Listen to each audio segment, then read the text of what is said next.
Hello guys, good afternoon. This is me again, Chef and welcome back to my channel. So for today's video guys, ang gagawin ko ay magpa-patch na naman ako. Magpa-patch ako dun sa pinakagilid sa taas. Kasi nakikita ko dito sa aking sa aking CR, yung pinakagilid, yung yung ceiling niya, yung kisame ay nagdi-discolor. So siguro may naglilik dun sa taas. Pag halimbawa laging naulan, kaya nagkakaroon ng ganun. So pakita ko sa inyo guys, wait lang. Ay, nagdi-discolor yung gilid niya. Siguro nababasa. Nagdilik siguro yung tubig doon sa gilid. Kaya gagawin ko, lagyan ko ng simento tulad nung dati na nagsimento ako. Kasi yung vlog ko dati dun sa may canopy na nag-patch ako guys, hindi na siya natuloy ulit. Perfect. Sobrang goods. Wow.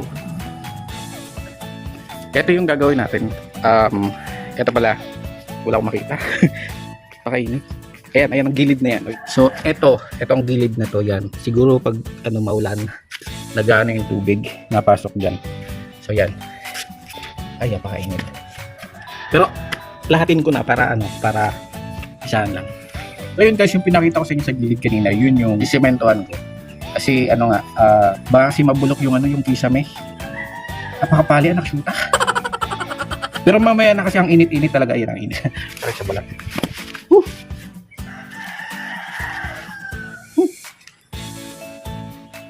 Dito pala dapat ako titingin lagi. So yun guys, samahan niyo ako mamaya.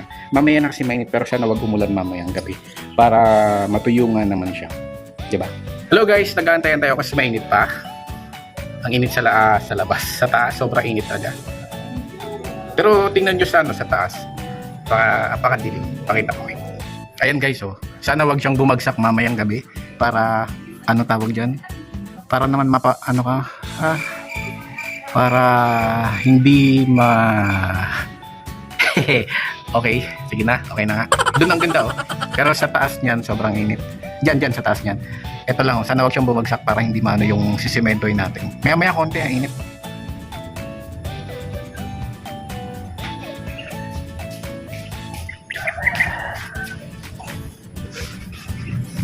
Hello guys.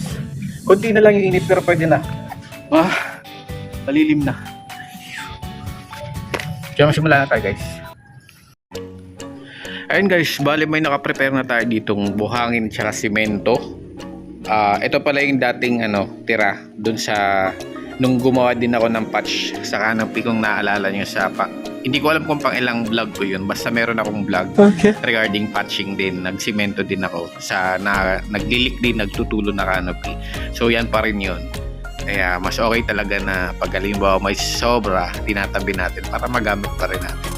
So, feel ko naman may matitira pa nito kaya ganun pa rin ang gagawin ko. So, dinagdagan ko lang ng konting semento kasi parang konti. Baka hindi siya kumapit. Tapos, tubig na rin. Tapos, halo-halo ko lang din. Hindi nilinisan ko lang din yung gilid nito bago ko lagyan ng semento. Kasi baka may mga buwa-buwangin o kaya yung anong tawag doon? Yung lumot, kaya dapat patanggal natin yun bago natin lagyan ito. O siguro sa katagalan nagkakaroon siya ng mga lumot-lumot, tapos yung semento kinakapitan ng lumot yung mga roots niya, kaya nagiging porous siya, kaya siguro yung tubig pumapasok, kaya naglilik siya dun sa mga gilid-gilid. So ganyan lang gagawin ko guys. Lalagyan ko ng ganyang simento and then sisiksikin ko ng dulo ng kutsarang gamit ko. Kutsarang ginamit ko pa rin para ilalagay talaga siya sa gilid. Ganun. Tapos linisan ko na lang din, punasan ko ng sponge para malinis din naman tingnan. Okay. Guys, pagalimbawa meron tayong mga sira-sira sa bahay, huwag nyo nang antayin na papayos. Kayo ang gumawa. Ngayon natuto na kayo, nakatipid pa kayo, diba? Para tawag doon, tipid. Tapos yung labis tabi, tuturin na yung gilid, maging compact. Para hindi pumasok yung tubig. Easy. Basta punasan lang pagkatapos para habang basa pa nalilinisan. Kasi pag Pag matigas na yan, wala na, hindi mo na yung malilinis. Kaya dapat habang ganito pa. Yan, punasan muna. Yan, gilid. Yan.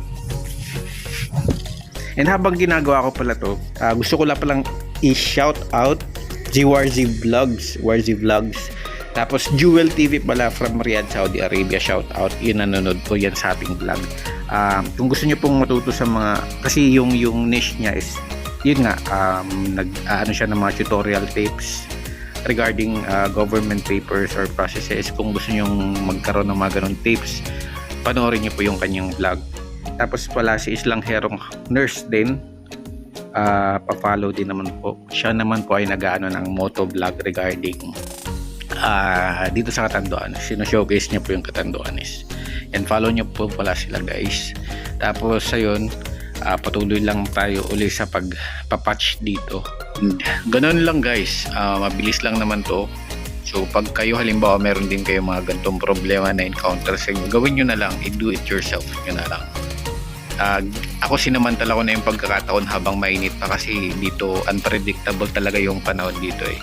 Kuminsan maaraw, kuminsan maulan, tapos sunod-sunod. Kaya ayun, so sana makatulong to. So yun guys, natapos na siya. Yan. Ay, sana hindi na siya tumulo doon sa baba. So yung nasa baba, punasan ko na lang yun. Yan, okay na siya. Yun. Tapos ito guys, ito yung pupunasan ko na lang kasi ang pangit tignan, puting-puti tapos merong parang mancha. Okay. So punas lang para maging okay na siya. Tapos na rin siya guys, napatch na, natapala na.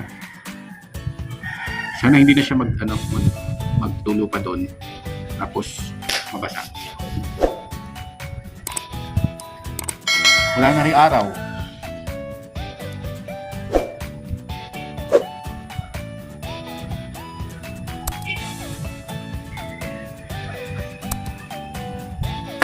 Yan. So yun lang guys. Thank you so much for watching ulit. Bye-bye.